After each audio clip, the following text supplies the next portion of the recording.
Welcome to the Inside Out Money Podcast. Can't even recognize this place.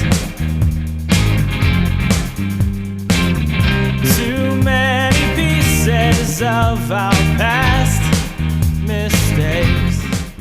Hi, I'm Maggie, and I believe real change starts from the inside out. So let's work together to improve our money and our lives from the inside out. We will explore all things money and our relationship with it. Join me each week with a rotating set of co-hosts, friends, and interviews. Let's jump in. It's time we going round and round and round and round. Hi, everyone, and welcome to Inside Out Money, a personal finance podcast focused on redefining wealth from the inside out. Each week, I speak with a rotating set of co-hosts about a different financial topic to help improve your financial mindset and tactics. And today, I'm here with my favorite co-host. I think I can say that since I married you. Greg, welcome. Hey, glad to be here today. Okay, I like that energy, Greg. So we are talking about love and money, communication. So Greg, I don't know if I told you this, but we actually had a listener request this topic. Oh, wow. That's pretty cool. Yeah. So they specifically said, this is from Fire the Cubicle, which is an Instagram handle. I think you and Greg should do an episode and tell the story about how you met and how did you start talking about finances. It could be a mix of a love story and finance content. Okay, so we're going to pretty much do exactly what this person asked for. But we're going to start with some very tactical money tips on how to improve financial communication in your relationship. And then we're going to wrap it up with our money story. And let's jump in and get started. Well, before we get to some of our tips, maybe it would be helpful to talk about why this matters and why it's important to have strong communication related to finance and why this is just so important in most relationships. Yeah, I think that's great. So, I'm one, I could rattle off like 50 different stats, but I'll keep it very high level. I actually just heard a stat that I don't even think I told you, Greg, but we are at FinCon in New Orleans this week. Recording this from our hotel room in case anyone cares. I should add our windowless hotel room, but we'll get into that later. I heard a stat that one of the closing speakers shared, and it was that 54% of people have admitted to crying about the state of their finances or something money related. I'm surprised it's that low, honestly. Have you ever cried about money? I don't think I have, but that doesn't seem like an inconceivable thing to cry about. I mean, Yeah. of all the things, it's a huge topic. So yeah, I'm not surprised that it's that high and kind of thought it might be higher. Well, I'm going to share a number of stats, but I had never heard that stat specifically about crying about your money. And I agree, it's not inconceivable in any way. And I shouldn't lead with, have we cried about money? Because we've led fairly privileged lives. Okay, the National Endowment for Financial Education, also known as NEFI or NEF, I don't know what they call themselves, NEFE, reported in a survey that 68% of participants admitted to hiding money from their partner, which I think is crazy. We'll talk about that later, which can contribute to marital issues and potentially even lead to divorce. The same survey also found that 88% of respondents reported that financial stress had a negative impact on their mental health. Also, not a shocking stat, but it's a pretty high number. Yeah. This is from another survey by the American Psychological Association. 64% of adults in the United States reported that money is a significant source of stress and is listed as a higher stressor than work, family responsibilities, or health concerns. And also 86% of couples report that they argue about money. And lastly, a study published by the journal Sex Roles revealed that couples who experience financial stress are more likely to report reduced sexual satisfaction. That's motivation right there. That's a big motivation. And again, not a shocking, it's interesting when you see it on paper, but it's not shocking, right? I mean, if you are experiencing financial stress between two couples, it's then hard to shift from that into being intimate. So it's really, you think about the reasons why you want to improve this, and obviously it's to improve your bottom line, but clearly it's going to help with mental health, stress, your relationship, intimacy of your relationship. You just talked about improving the bottom line, and I feel like there's some sort of joke there since we're talking about sex right now. I'm not sure what it is, but I'm just going to leave it out in the atmosphere. You make your own jokes from that, okay? But insert inappropriate joke here. Insert something in the bottom line, right? We'll be here all day, folks. Okay, so if we haven't lost you yet, we are going to jump into some very tactical tips. But I do want to preface all of this with saying a couple things. One, it is incredibly common that you are not in a good place with talking to your partner about finances. We just shared all those stats. The majority of people are not in a good place based on all that data. So I say that to say, like, don't beat yourself up. This is super hard, right? And so we're going to get into some things that will hopefully improve it and make it less hard. And then the other thing is, the earlier you get aligned on all this stuff in a relationship, the better. And I've gone as far as to say, like, we did a Friends on Fire episode. Greg, I don't know if you remember this because you didn't always listen to the Friends on Fire episodes, but we did an episode and we talked a lot about some similar topics. But one of the things I said is I was like, it would be difficult for me if I was early on in a relationship. I would be very concerned if I couldn't have good financial communication with my partner. It would be a huge red flag to me. And so I just put that out there to say, like, if you are early on in a relationship, like, start trying to do this stuff and see how it goes. And that's a good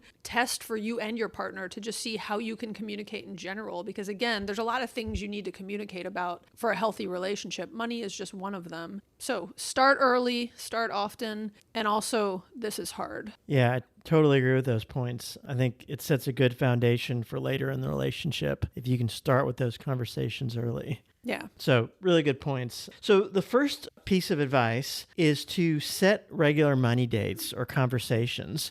So schedule some time, whether it's weekly or monthly, to really talk about your financial goals, your progress. Are you meeting those goals? How is your spending? That is a big thing that we do. We have regular conversations, and every week we kind of have a mini check-in where we just go through our expenses. We do a lot of expense tracking. So there'll be questions about, hey, Maggie, what was this expense for? How do we categorize it?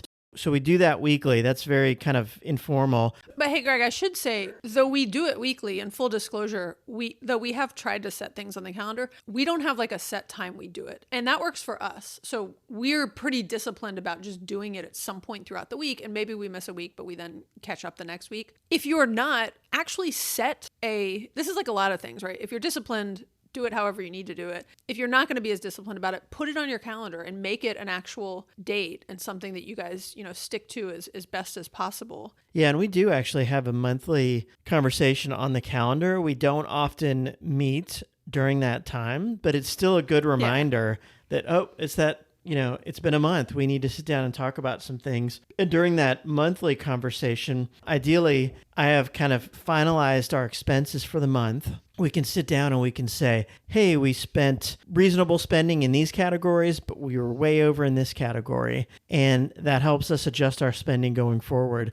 Because sometimes you really just need that reminder. Hey, we ate out a lot this month. We're not trying to beat ourselves up. Yeah. And how do we feel about it? Yeah. Sometimes we're like, oh, we had a lot of really fun social engagements and like good for us. Right. And then other times we're like, we didn't really enjoy that. And so let's be more thoughtful about when and how we want to spend that money eating out. Yeah, so this has been a really helpful one for us, and we think it's a really important practice for couples to start doing if you're not already. Yeah. Okay. The second tip is be open and honest, which means no secrets. Greg, I mentioned this term to you this morning over breakfast and you had never heard it, but there's a term called financial infidelity, which I've been hearing a lot lately. I think it's a bit of a buzz term trending right now, but it's just the idea of doing anything financially behind your partner's back, from secret debt to secret spending that you're not telling them about and they find out about later, to siphoning off resources and saving money that you're not telling them about because you're afraid that they're going to spend it or do something irresponsible with it. So whatever it might be. But the idea here is you really should practice complete transparency. So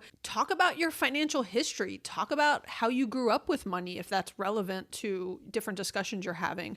You should be sharing all of your, debts and assets, and again, talking about your spending habits and, what's working well for you and what's not working. I think that vulnerability and being vulnerable with each other around your finances is really important and is just an essential part of being able to communicate well. And I think it breeds more vulnerability, right? So when your partner's vulnerable with you and you react to it and accept it nicely and well and in a safe space, I think they're way more willing to share more with you in the future. Yeah, I agree completely. We'll share this more when we get to the end of this episode and talk about kind of our money story and how we deal with our finances, because we do technically have separate finances, but we have complete transparency. So both of us can see everything the other person's spending. It all goes into Mint. I know, from the beginning of our relationship, we knew how much, debt one of us had or how much assets the other person had, whatever it might be. Now, I will say from the beginning, wasn't the first date. So there is something here, back to the whole point about trying to have these financial conversations early in a relationship.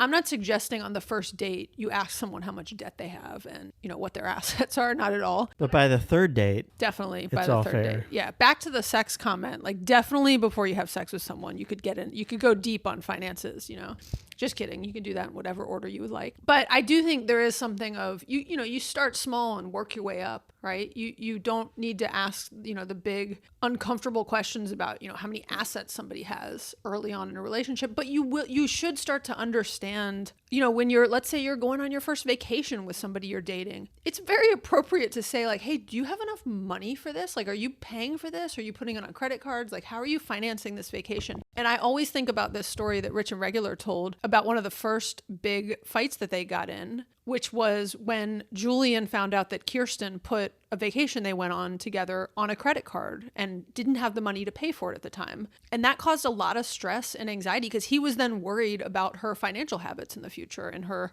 just the way she handled money and it not being aligned with what was important to him. But for them, it was early enough in their relationship that they had some really important discussion. And so I just think that the idea of, open and honest communication is very important. The next tip that we think is important, and this really goes beyond financials, this is just a good tip on how to communicate with each other, but certainly also in the context of finances, is to use I statements.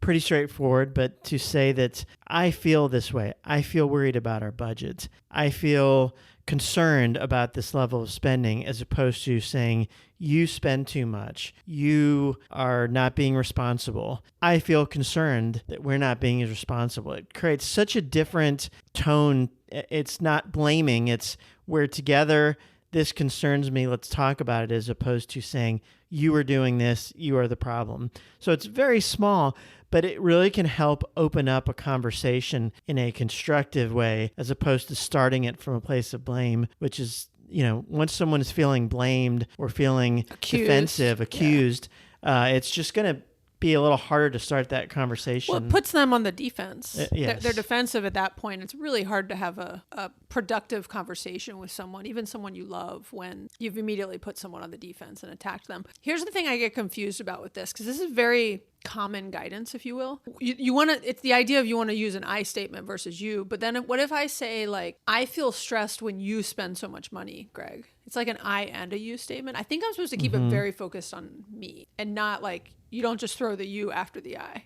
is just my point. Yeah, I mean, certainly you could. I think it's the spirit of it that we need to think about. I mean, yes, you could say, I am upset because you are terrible with your money. Well, that's still very blaming That's statement. like a I you sandwich, right?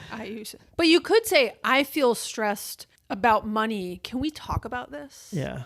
I'm very stressed. And then let them ask you a question. And then, and a lot of this is just the how you initiate a discussion. Right. Another tip is to establish shared approaches and goals. So this is something you can do during your regular money dates that we already talked about. But it's just the idea to start up front to work together to define some very common financial objectives. So you've got all these other things of, money dates, the language you're using, but use those things combined with this to have conversations and create some shared goals. So this could be that you're trying to pay off debt together, that you are trying to save up to purchase a home together. It could be that you're planning for retirement. With you and me, Greg, at one point it was that we started talking about FIRE, which is Financial Independence, Retire Early. We started talking about that, and we'll get more into that when we talk about our own money story. But we had many conversations where we weren't always perfectly aligned, but we slowly got to a place where we had some shared approaches and goals. And it really, for me, I definitely felt closer to you because we now had this like big audacious goal that we were working on together. Right. Or if your goal is to pay off debt, and there's a lot of advice on what type of debt to pay off first and the way you work it down. So we're not covering that in this episode, but decide on that together. Hey, we are going to attack this credit card first because it has the highest interest rate. and then we were going to go to this debt, and then we were going to go here. So again, have a plan together, and it's so empowering when you both have a goal and you're working towards it. Obviously, you're working together towards that, and then it creates a shared sense of victory when you do achieve that goal. You both have contributed to it, and you both feel some accomplishment, which can really create some positive, what's the word I'm looking for? Like momentum yeah. towards your shared goals. So again, with those shared approaches and goals, figure out what works for you, what feels right for you. There's no one way to do this. Another piece of advice within that is even if you have a really strong view of where you want to get to with your goals and you think you're the person that might be better at finances in your relationship, don't steamroll the other person. Like go into that conversation again with I statements and get to a shared view of things. Even again, if you go in saying like, well, I know how we need to do this, don't start that way. Because again, it's going to put the other person on the defense. And I used to think this at work all the time, right? Like you want the other person to think it was their idea. So I'm not saying like trick them. I'm just saying be gentle as you go into that discussion, because if you come in a little too hot, it definitely could turn off the other person. And again, get them on the defense and not have it feel like it's a positive discussion and something that you're working on together. It would feel like it's something that you're making them work on. And that's, I don't think, a helpful way to go into this. I agree. The next tip falls right in line with shared goals and approaches is create a joint budget. Create a budget that accommodates those goals and includes both partners' input. The type of budget, the detail really could vary by couple. Some people have very hard budgets. Others have a looser budget. They maybe only budget certain spending categories. Either way, figure out what's right for you as a couple based on your goals that you've now set out together, and use that budget to help achieve those goals.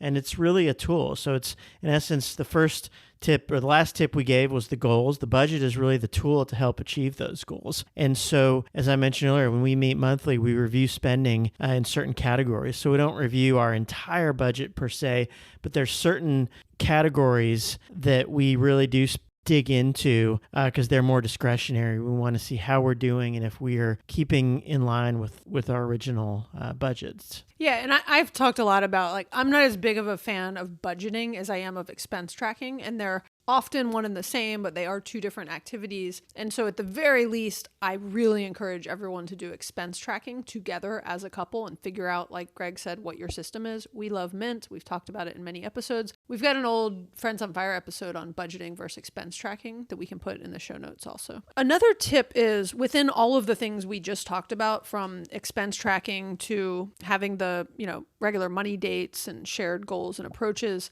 allocate what the financial responsibilities are going to be in your relationship and in your household. And so divide those financial responsibilities based on each of your strengths, partners, and preferences and interests. This could include stuff like who pays the bills, who handles investments, who does the expense tracking. Like, I was trying to think of some good examples for us. Like in our house, Greg, you do all the Mint expense tracking, which is super tedious. And I have frequently said, thank you so much for doing it. And what do I do?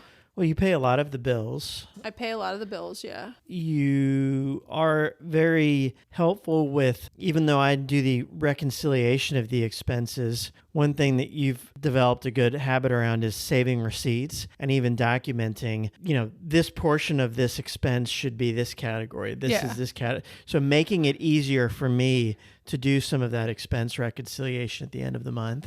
Yeah. I do some of our kind of longer term planning and discussions on investments also, which we each have kind of some of our own investments, but I'm definitely more active in that space. And then even when we did a rental property episode and we talked about this, you pretty much do all the financial stuff on the rental property. And I do all the marketing and like customer involvement. And then we split a lot of the like DIY work and some of the, repairs and things like that. But I think it's important. I mean, we've sort of naturally fallen into what we enjoy doing, but there have been times that we've had conversations to validate that we're kind of okay in the roles we've naturally fallen into. And we'll have conversations recognizing like, oh, this actually worked out really well. Like you're really good on the rental properties at doing the quarterly statements, and you do the the other thing financial wise is like you do our taxes. So I provide a lot of the documentation for it, which is a lot of the work of taxes also, but you actually do all the taxes and you do the heavy lifting there, which is also a lot of work. So Thank you. Well, and I think that's just even talking about the taxes, it's a good just example of responsibilities. Yes, I am the one putting the taxes in TurboTax, but you understand that when I say I'll do the taxes, it doesn't mean that I am able to scour through everything of yours and you have a very active role in that. And so that some of that is just what we're talking about. It's just having that conversation. Hey, honey, I am happy to file the taxes. Can you help me with this, this, and this? Can you go back in and find these business expenses and document what they were for? Just having that conversation so that the person who says I'll do the taxes isn't then feeling like they're on their own and resentful, and the other partner's thinking, well, they said they were going to do it. I don't understand why they're frustrated. So again, it's just those conversations of those nuances. When I say I'm going to do this, I still need your help here. And just having conversations about that is very important. I think the other thing I would note around allocating financial responsibilities is there might be one person in a relationship that really, it's not their skill set and they don't want to do any of it. So it doesn't mean that it needs to be 50-50, because as an example, this is kind of a made up example, right? But like you take on a lot of the Mint expense tracking, and that is very tedious and it's a lot of work. But I also do a lot of the like household management stuff. I guess this actually is a real example, right? So I'm the one that's like, I mean, my point more broadly is just don't feel like it has to be 50-50. If there's one person that is more suited for it and prefers to do the financial stuff, there might be other things in the household that you pick up more of the slack on, and have a meaningful conversation around that. Say, hey, I really don't like doing this stuff and you seem to love it. And I've talked to many couples who are like that. And usually by the natural kind of rhythms of a relationship, the person who doesn't like the financial stuff ends up doing other stuff, right? So I'm trying to think of other household duties to name, but there's just a lot of other stuff that goes into managing a household and a relationship. And so don't feel like financial responsibilities need to literally be 50-50, because that may not make sense for many relationships. Good segue to the next one, Greg. Yeah, the next tip is compromise and flexibility. So just be open to compromise if disagreements arise. Be flexible in talking through things. Financial decisions are often not straightforward. So just be flexible in your approach and even what you think the solution is. And I think just remembering too that people's perspective around money is very ingrained by things they experienced in their childhood, the way they saw their parents handle money. So understand if someone doesn't think about something the same way as you, there's a lot going into that they might not even realize why their default is to handle something a certain way. So try to really just be patient and understanding. It doesn't mean to allow someone to make poor financial decisions and not talk about it. We're not saying don't address things, don't have those tough conversations. But when you come into them, be flexible, be understanding. Don't just say this is the only solution. And if you don't see this right away, there's something wrong with you. Yeah. I mean, Another thing I often think about, and again, this is beyond financial advice, is just choose your battles, right? You got to decide how hard you want to push on certain things. I always love the phrase, do you want to be happy or do you want to be right? And I'm not saying give up on, I don't want to be right in this example, just so you know. I just want to be happy, Greg. But wait, you're saying the phrase is, do you want to be right or do you want to be happy? Yeah. I just did it backwards. Yeah, I just said it backwards. My bad. The phrase is, do you want to be right or do you want to be happy? And I think that, again, another way of saying that is choose your battles, right? Because it's not always worth it. And sometimes one of you needs to back down. And as somebody who is a very strong type A personality, I am often the one that needs to back down. I'll admit that. Would you say that's true, Greg?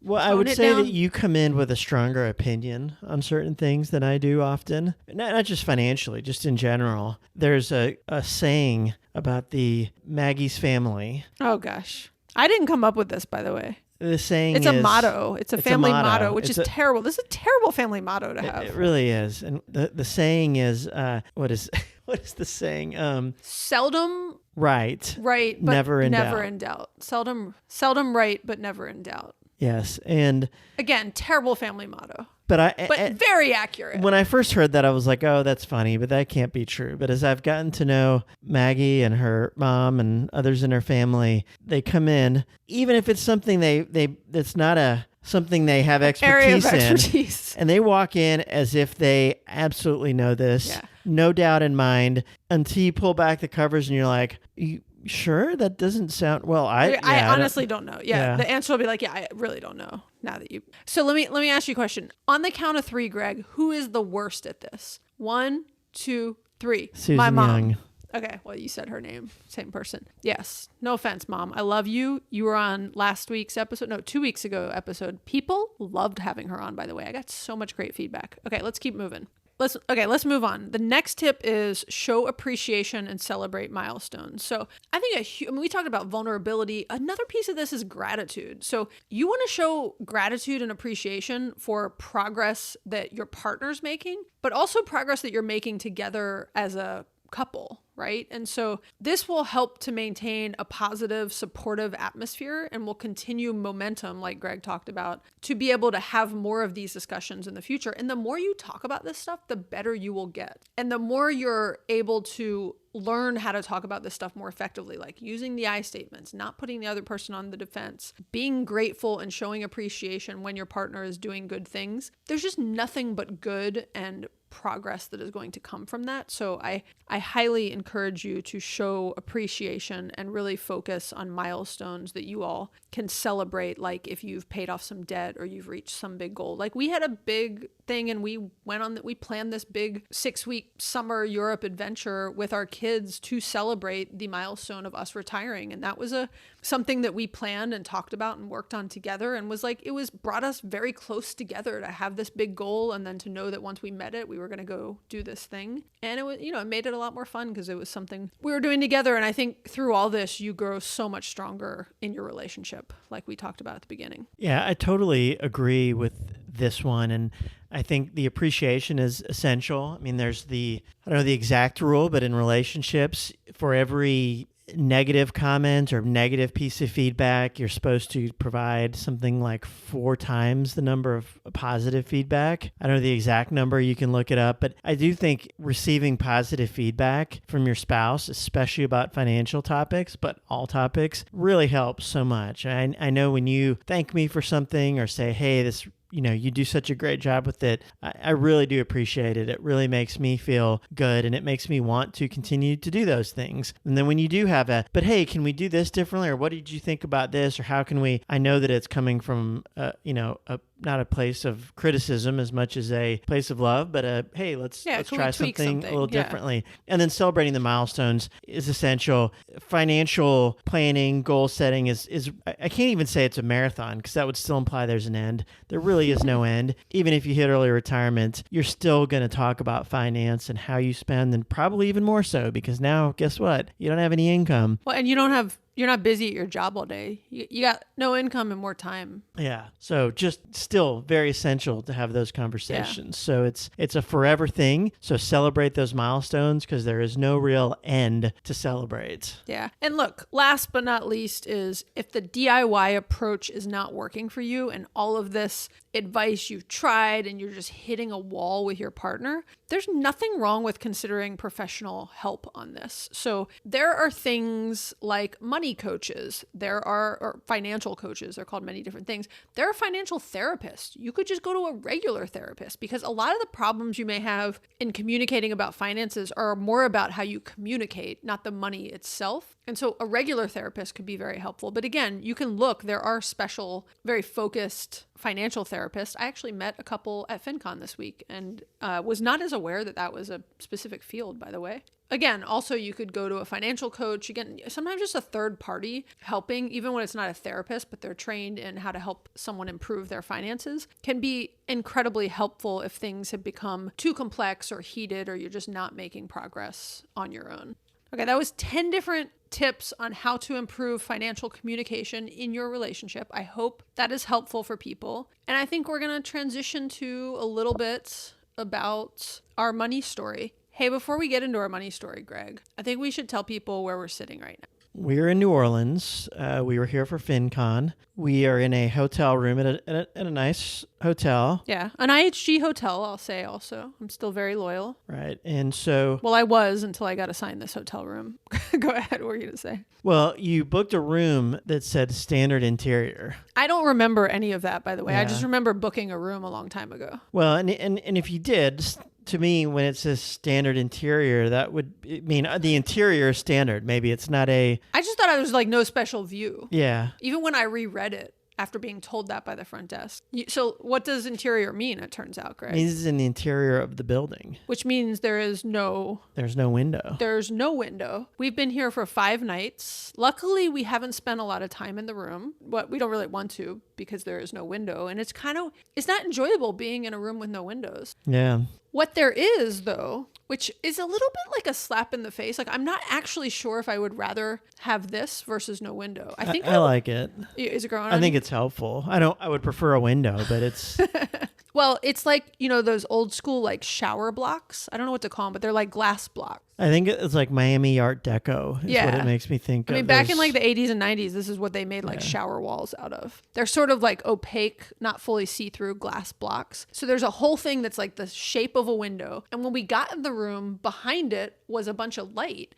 So I thought, oh, we're just like right up next to a building and they sort of blocked an unsightly view that they don't want us to see outside. But that's the outside. No, I called the front desk once we got up here. I rarely will like complain about a hotel room, especially having worked in the hotel industry. I just know it's hard for hotels to run a hotel. I don't want to be a nuisance. I'm not, I got fairly simple taste, but I did call. The lady, when we checked in, was like, sorry, I wasn't able to offer you an upgrade. We're very booked, but she had given us some tickets for free drinks and free breakfast. And I was like, oh, no problem. I don't usually care if there's an upgrade. Like we like sleeping in a smaller bed. Like we're fine. But again, I didn't remember that I'd booked an interior room, which was probably just the cheapest room at the hotel. So, but I did call and I said, hey, there's no window in our room. Like, is there any way we could get another room? And she was like, no, I'm so sorry. We're just booked. Like there's nothing I can do. And then she said, but that light, she was like pitching it to me. And again, I thought this was real sunlight behind here. She was like, that's a light that mimics, I don't know what she called it, but mimics sunlight. And so she's like, it'll go down at night and then come back up in the morning. So I was like, oh, it is actually mimicking like the sunrise and the sunset. And we've been watching it. It does. We had to close the curtains so that we wouldn't get woken up in the morning by the fake sun rising behind our glass block window. Anyways, it's really weird. This is like an odd hotel room. And the icing on the cake of the no window room was the fake window room with the fake sunlight. So every morning I open it and I'm like, oh, what a beautiful day outside. The sun has risen. It's always shining, even if it's cloudy outside. You're right. We have sunshine. It does not in our adjust to the room. weather. You're right. Okay. So enough about where we are.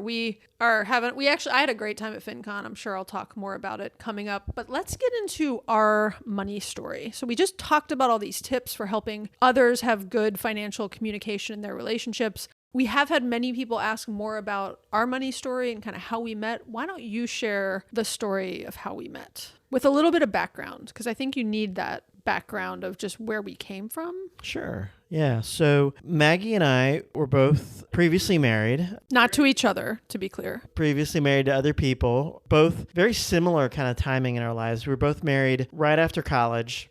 Like within a couple years of college, we were Yeah. married. We were married for about 10 years. Both were divorced. Had kids, got married for 10 years, had kids. Yes. Yeah. I had 1 kid. I had 2 kids with my previous wife. We both got divorced a very similar time frame within, a year of each other, and both met post-divorce. We met on a dating site, a now defunct dating It wasn't site. even a dating app because I think it was before app. There were apps. But did it But have an ours app? was It was an not. actual No, ours website, to be was- clear, which yeah. dates this a little bit. Yeah, this was chemistry.com, which No longer in business. Owned by Match.com, but no longer in business. No, and you did a personality test, and then it sort of linked you with people maybe that actually worked pretty well, because I do think we have a nice personality match. And so we met online, and a lot of texting and then email communication before we met. I think there's like a funner angle to our online meet. Meet cute? Is that what they call it? I don't know. Meet cute that you didn't include though. Oh, okay. Go ahead and share that story. Okay, well, so we both were, again, like married for 10 years, had young kids, very young. I mean, I had like a 1-year-old. I think you had like a 2 and 4-year-old. I can't do the math, but something like that. And we both, I think, had I shouldn't speak for both of us. I had a somewhat unexpected divorce and was going through this like eat, pray, love moment, and went on a trip to Barcelona with one of my best girlfriends who had also been through a very recent breakup of a long relationship. And so we were like, I want to go somewhere cool and have this great trip. And it was very much in the like Eat, Pray, Love, if that's a book, if anyone hasn't heard of it, of, you know, you kind of go through this like life crisis and you just want to go. I just wanted to go on this awesome trip with a friend and kind of, you know, enjoy life again and remember that life is awesome and can be awesome again. And so we went to Barcelona. I don't know how long I'd been separated at a point, but in Barcelona, my friend and I both created dating profile apps. I'd never been on an online dating app or anything. And we were in different cities though. And so she created some, I think she did like OkCupid because she's in San Diego and that was what was hip there or something. I somehow chose chemistry. I have no idea how. I created a profile. We like helped each other with our profiles. While we were in Barcelona, I remember like drinking wine one night and doing this. And I started looking at like the profile. We both did. And we were like, this is super depressing. No disrespect to anybody that's on a dating app, but this was 10 years ago and it was depressing. There were just people that were like posed with their cars. I just have like all of the things I can tell you, like not to post pictures of yourself about or to talk about what kind of car you drive in your dating profile. I was very like disheartened. I was like, this is what's out there. Oh my gosh. And so we started this process of making dating profiles and looking at people. And then we immediately made a pact to not look at it for the rest of the trip because we were like, this is depressing and it's going to ruin our trip. So then I get home 2 weeks later,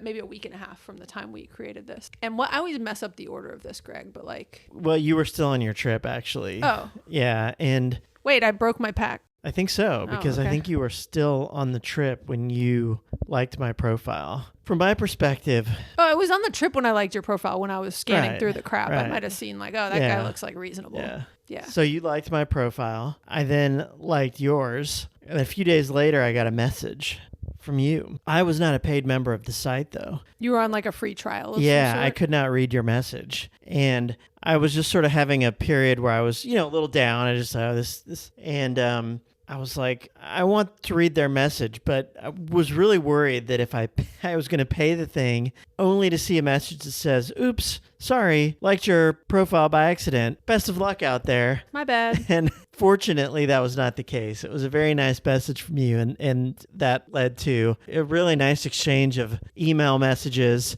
We progressed from the App interface. messaging, which was kind of kludgy, and it erased some of our messages at some point, and it didn't work sometimes to email. Yeah, we exchanged email addresses, and then we emailed like a lot. We Like we would did. send like long emails before we ever talked on the phone. I think even redlined. Like I would send a thing, Maggie in her true businesswoman style would redline it and like put responses right into the body of the. I was like, wow, this woman means business. I like it.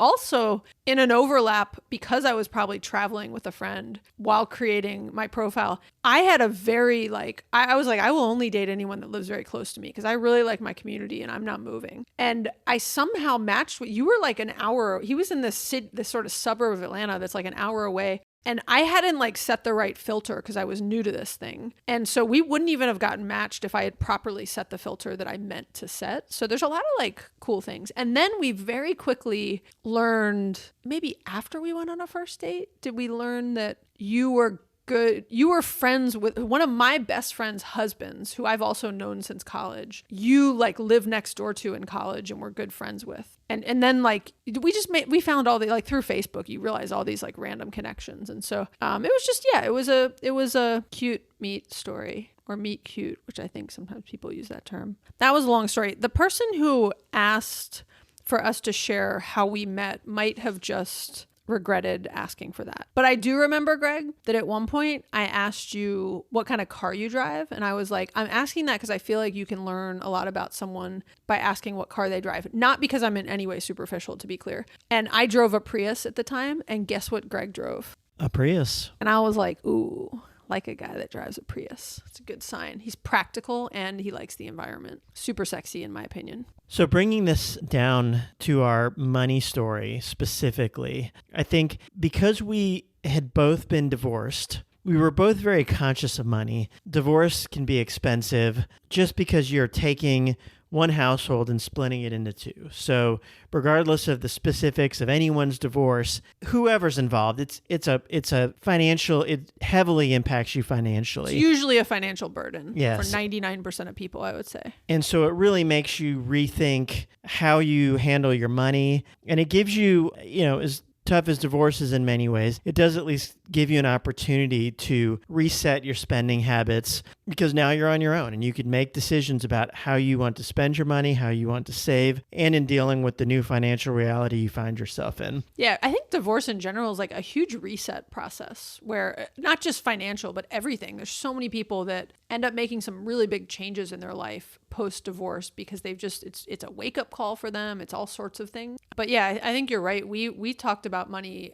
probably faster or earlier in our relationship because, well, one, we were just older. We were in our 30s. So it was, I don't know, I had more to talk about in my 30s about money than I had in my 20s, perhaps. Right. But yeah, also, we were both established. We both had houses and children, careers. professional careers. We both had saved money. And I think that's one thing we, through those early discussions, found is that while neither of us were really particularly aware of FIRE and didn't have goals to retire dramatically early, we both were good savers. We both, despite having been through divorce, had savings, valued saving for retirement. And so I think that was a good match. We both felt like, oh, we are people that are responsible with money in general. Neither of us were walking in with massive debt or very different ideas about spending. I think we both valued experience over things. And I think we both also kind of further enhanced that in ourselves. I think as we both talked and we were able to say, long before we even, I think, said, let's retire early and follow FIRE. Which, just to clarify, was not something we knew about or was a goal of ours when we met. Right. That came later in our relationship. It was. But I think even early on, though, we talked about the fact that we wanted to prioritize experience over material things. Yeah. We both were clear that we weren't people that wanted to make a lot of money to, buy bigger houses and continue to escalate the material things in our lives.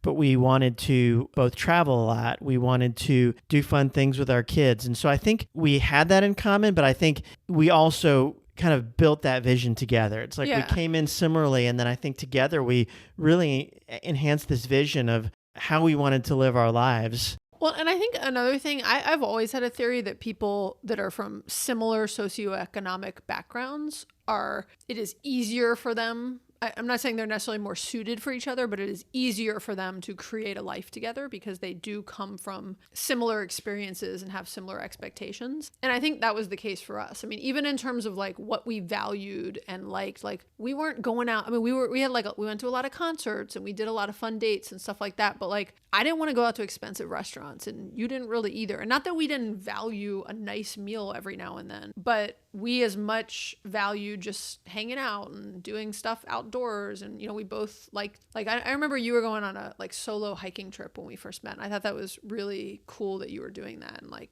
I was like, oh, that sounds like my kind of person, And I think we just valued similar things. And I quickly learned, and again, I make that kind of joke about you driving a Prius and you said something about, we weren't trying to get a bigger house and, do all of these bigger things. And again, no fault to anybody who is. I'm just saying for us, we were very suited. And I think we realized in addition to, liking each other and being attracted to each other and all the other things that are important in a relationship, we had similar financial expectations and goals and interests in life. And hey, what's that piece of advice your friend who gave you? I always think about it when we talk about like money, Matt. Well, I had a friend, as I was going through divorce, he had been divorced several years prior and was just really helpful in thinking about things. And, everything from as you're coming out of the divorce, just get to cash flow positive, which seems basic, but coming out of a divorce, it's tough because all of a sudden, like I said, your household sort of expenses are doubled, but your incomes aren't.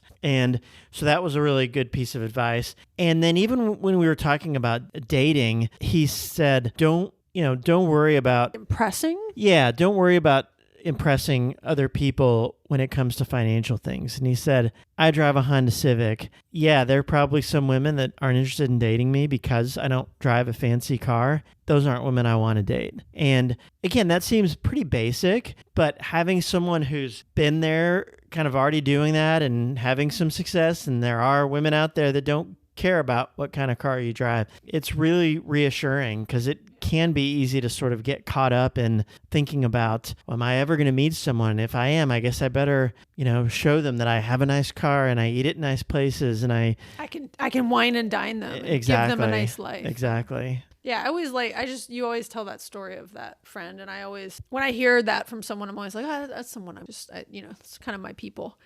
Okay, so that's like the story of how we met and a little bit about just the early pieces of financial stuff. We'll hit a couple other things and then wrap this up. So people ask me this all the time, Greg, and I have a terrible memory. You have a better memory than me. But like what's your recollection of when we started talking about FIRE and more shorter term goals to exit stressful jobs that we had? Yeah.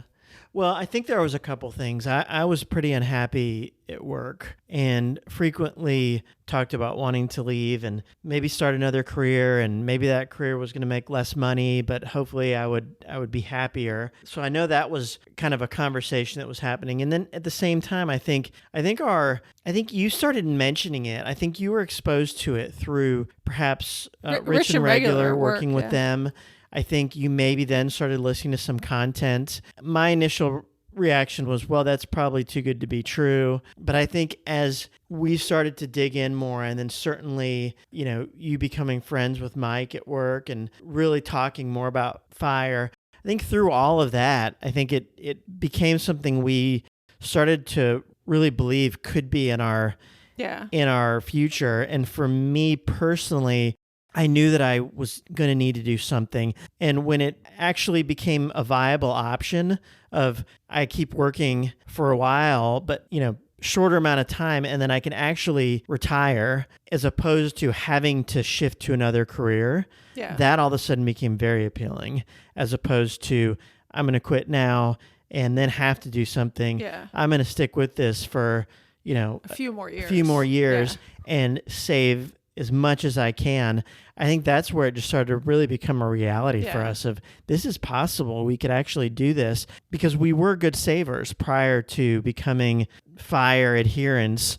We were already good savers. So we had a strong foundation, and then we just really triple down on what we were saving. We were good savers, but I wasn't a good investor. I didn't know where to invest or how to invest. And so I've said many times, like, I didn't start really investing until I was like 36. And we were together at that point. But the other thing that's interesting, because someone asked me this the other day, is that this wasn't like one conversation we had, right? This was like a slow burn sounds bad, but slow realization of like we were slowly building upon conversations. And it's not like, we had a 5-year plan where we were like, okay, we had this conversation in 5 years, we're going to quit our jobs. There were many times where we were like, I don't know. I mean, I might work another 7 years. I don't, and some of it was like, we were still kind of figuring out the math. We were still looking at how our investments were growing. And I will say like a lot changed in like 5 years, even of just from when we started there were a few years that we were very aggressive about tracking our expenses and saving as much as we possibly could. And when we spend more now as a family than we did, in some of those kind of middle years together. And we were very focused on a goal, and we didn't have an exact date in mind, but we were just like, let's sock away as much as we can and let's get as aggressive as we can and let's invest a lot. And we were both getting really aggressive with our company's deferred compensation plans. And so we were living on very little, and we just kind of and it was fun because we were both going through it together. And I feel like it was like, it's funny thinking about it now and kind of looking back upon it. It was a big experience that we both went through. That was a cool shared experience that I think bonded us and, brought us closer together as we were still building out our relationship and engaged and then getting married and, all of these things.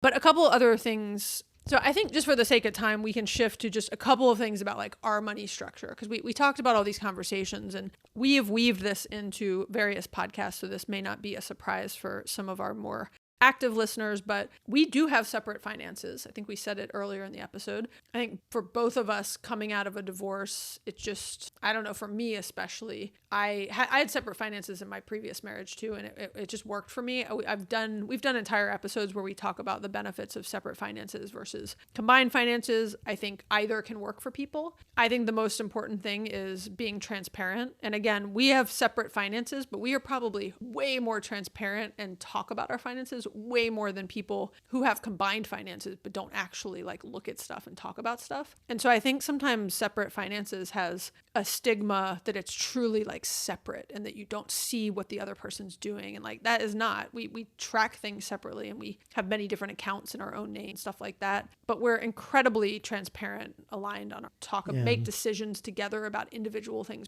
And even though we track our savings and investments and have separate accounts, all of our expense tracking is together. So we have one Mint account that all of our accounts go into, and that allows us, full transparency into our spending as a whole and individually. We can take all that spending, we can break it down and say, what is joint spending? What is Maggie spending? What is Greg spending? We really have a lot of detail into it. And so that really helps. So as Maggie said, not to belabor the point, our separate finances are very transparent and together in many ways as far as how we think about spending. Yeah, I mean, they're so transparent that I can't buy you something as a surprise without you knowing about it. I have to pay cash or get my mom to buy it because otherwise you'll see it before it even arrives. Okay, the other thing we have that we've been very open about is we have a prenup, right? We both were divorced. I was very pro prenup just because, my biggest thing about a prenup is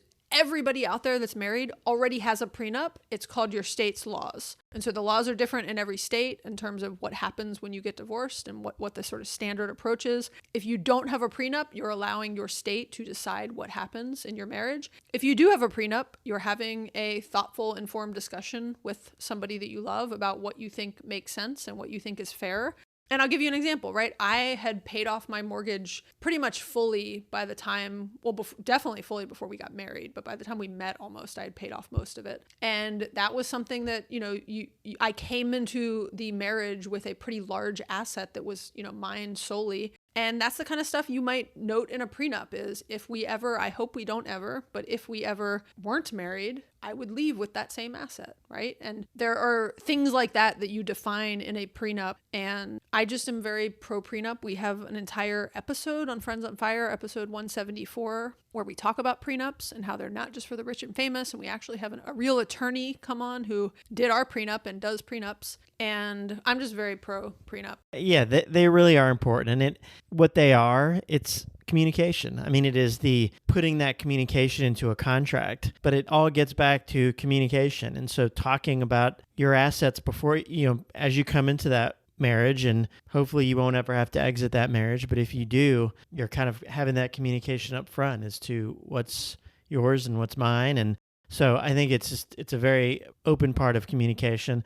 Not saying it's needed for everyone, but it's certainly something to consider and certainly shouldn't have the stigma that it tends to have attached to it. There's also postnups, by the way. Hey, this is the last thing on prenups real quick.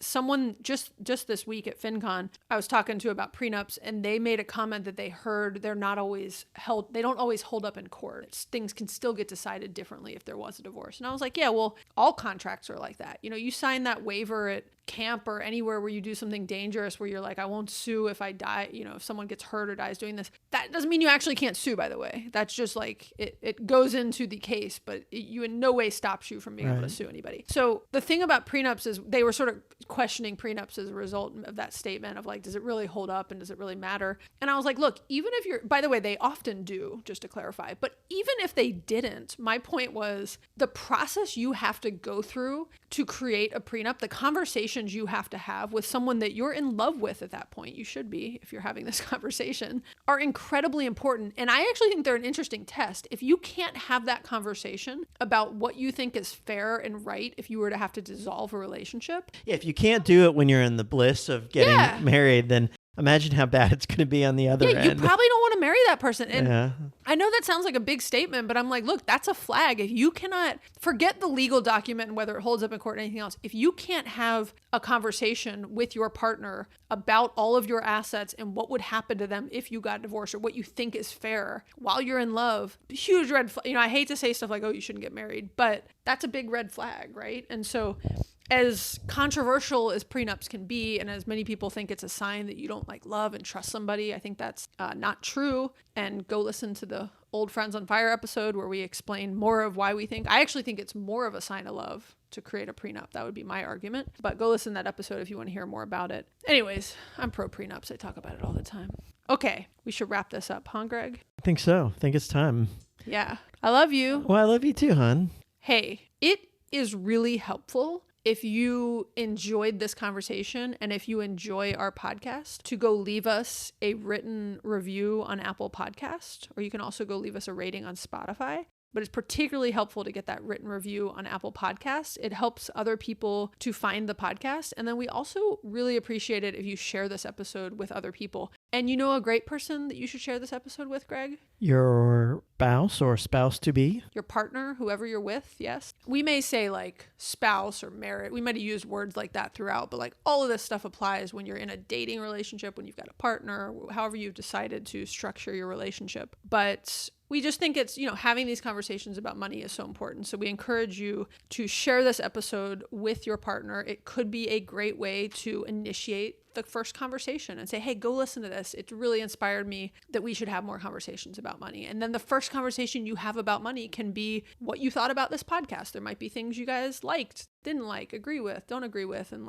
let that start the conversation of what makes sense for you guys. And we hope that's helpful because it's why we're doing this. And it's things that have been helpful to us in our lives. And honestly, just having this conversation to me is helpful. Just recapping tips and good practices, and it makes sort of reinforces the things we are doing well and the things we maybe need to, continue to make sure we have. So I really hope this is helpful for people. You can never communicate too much. And I think communicate early and often and just consistently do it. I think that's such a key part of any relationship, finance or other topics. Yeah, totally agree. Okay, you can also subscribe wherever you listen to podcasts. If you have any thoughts or questions, we always love to hear from you. I reply to all these messages, and you can leave us a voicemail or text us at 404-981-3370, or you can hit us up on Instagram. Okay, Greg, thank you for sitting in this windowless room with me. And hey, good news. In about an hour, we get to leave this windowless room and go back to our house that is full of windows. That's exciting. And we're going to be on an airplane. The airplane has windows. The airport has windows. Mostly the whole world has windows, except for interior rooms. Interior hotel rooms. So beware when you book an interior hotel room. It's like someone compared it to an interior cruise ship room. Okay, we're out of here, guys. Thank you so much. Bye. Thanks for listening. Bye. Bye. We're going round and round and round and round and round.